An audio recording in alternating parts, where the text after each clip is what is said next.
Hello friends, welcome back to our channel Learn with Nishman. Today let's start our new topic, that is your chapter 20a, and it's about of cruelty done by husband or relatives of husband. Okay बच्चे, this topic is covered in section 498a, right? And today we are just going to discuss this single section, very important, pay your whole attention. So बच्चे 498a, as we said, discusses cruelty done by husband or relatives of husband on the wife, right? So cruelty, do you know the meaning of cruelty? Cruelty means such behavior which causes physical or mental harm. Okay, it covers both physical or mental harm on another person, right? किसी भी person पे अगर आप physical कोई harm कर रहे हो या mental harm कर रहे हो, that is cruelty. Then what is cruelty against married women? That is we are going to discuss here. Cruelty against married women in India by the husband or of his relatives has been mentioned in section 498A of IPC 1860, right? Section 498 बच्चे, this section was introduced, or you can say inserted, in IPC in the year 1983, right? तो ये recent introduction है बच्चे, and it was introduced to protect married women, right? To protect married women, to deter the acts of the husband done to the married woman. Protection किस चीज़ की? From being subjected to cruelty. किस चीज़ से protection मिलनी बच्चे?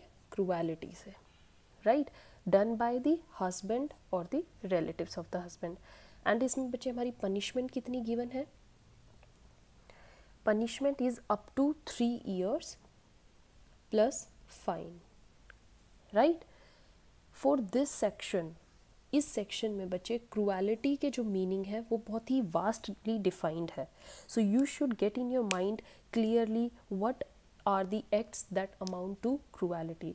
Your very first is any wilful conduct which is likely to drive the women to commit suicide, right? First one is your wilful conduct होना चाहिए, मतलब done wilfully by these persons, and which drive women to commit suicide. उसको अपनी ही जान लेने के लिए मजबूर कर दे, ऐसा कोई कंडक्ट जो हस्बैंड या उसके रिलेटिव्स कर दें, वो क्रूएलिटी में ही माना जाएगा. ठीक है बच्चे? नेक्स्ट इज और any conduct, the same thing, any conduct और विच गिव्स ग्रेव इंजरी और डेंजर टू लाइक लिम्ब और health of the women, right? Health कैसी? मेंटल या फिजिकल हेल्थ जो ग्रेव इंजरी दे दे वुमेन को, right? Then next thing in cruelty is harassment of women, right? Harassment of women. Harassment कैसे बच्चे? To coerce her और any person related to her, right? आप उसको कोर्स कर रहे हो या उससे ही रिलेटेड उसके कोई पर्सन, मतलब उसके खुद के घर वाले, उसके मॉम डैड, राइट?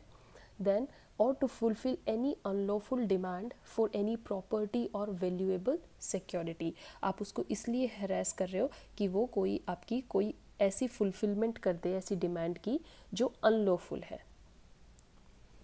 अनलॉफुल कैसे हो सकती है बच्चे? आप उससे कोई प्रॉपर्टी डिमांड कर रहे हैं या कोई उसकी वैल्यूएबल सिक्योरिटी उससे डिमांड कर रहे हैं, वो सब इसमें इंक्लूड हो जाएंगी.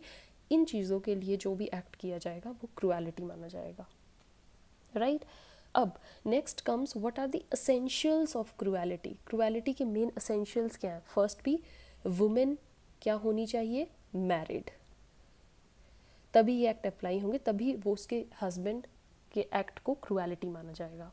Second, there must be a wilful conduct. जो भी ये कंडक्ट बोले गए हैं, मीन्स जो भी क्रूएलिटी होगी वो क्या होगी बच्चे? विलफुल होगी. Then third is there is injury right, उसको इंजरी हुई है मेंटली या physically. I hope I am clear, आपको एक एक वर्ड अच्छे से समझ में आ रहा है, right. So now you all know about what is cruelty, what are the acts we are going to cover under this, and who is really the accused, what is the punishment. Now come to the cases that we are going to cover under section 498A. The very first case was Shobha Rani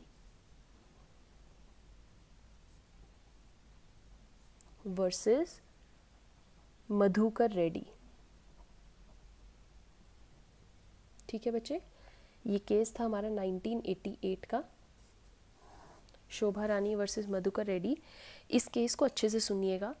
इसमें क्या है बच्चे, दोनों की शादी 1982 में हुई, थोड़े दिन में दोनों में दिक्कतें आने लगी, right, and both are ready for mutual divorce, but दोनों का म्यूचुअल डिवोर्स हो नहीं पाया।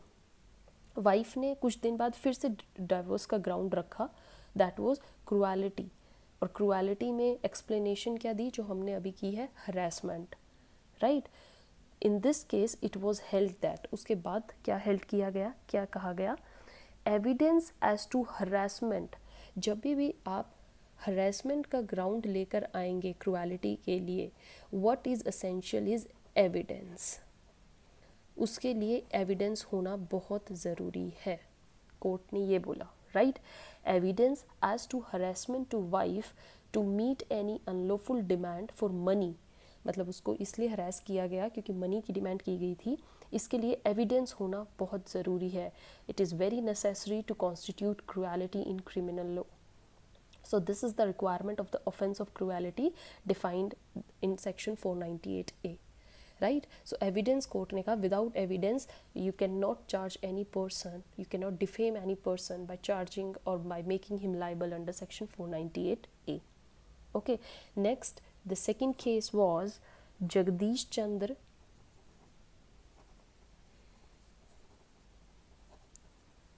versus State of Haryana, right. ये केस हमारा बच्चे 1989 का केस है। इस केस में क्या था, ये केस बच्चे वाइफ के फेवर में जजमेंट आती है, राइट, मतलब वाइफ को क्रूएलिटी का ग्राउंड मिल जाता है इस केस में। तो और जगदीश चंद्र फिर हाई कोर्ट में अपील करने जाता है, राइट। तो इस केस में हाई कोर्ट क्या कहती है, दैट ड्रिंकिंग हैबिट, वो जो हस्बैंड की ड्रिंकिंग हैबिट को क्रूएलिटी मान रही थी, राइट, और जो लोअर कोर्ट थी उसके फेवर में आंसर देते हैं कि yes drinking habit is included in cruelty, but high court said that drinking habits of the husband and his coming home late at night, right, इसमें ये भी था ही is coming home late at night, ये दोनों grounds के basis पे वो क्रूएलिटी की डिमांड कर रही थी, but high court said that drinking habits of the husband and his coming home late at night have not been held to amount to cruelty, ये क्रूएलिटी में नहीं आते हैं। ओके, सो हियर जो एक्यूज्ड है उसको उसके ऊपर से ये चार्ज हटा दिया गया था, right. One more your case was Inder Raj Malik versus Sunita Malik, बच्चे 1986 का केस है, बहुत बढ़िया केस है, आप उसको भी रीड कीजिएगा। So this is all about section 498A. One must have complete knowledge about what is cruelty done to the married woman by husband and their relatives, and what are the options given to her to claim rights from husband. Okay, so yes, she can charge up in section 498A, and everyone must know what are the various kinds of rights given by our laws to women. So this is all about this section. In next video we are again going to cover very important topic. जो भी topic बच्चे अभी इन videos में आ रहे हैं ये बहुत important है एग्जामिनेशन पॉइंट ऑफ व्यू से, so stay tuned, keep watching, thank you.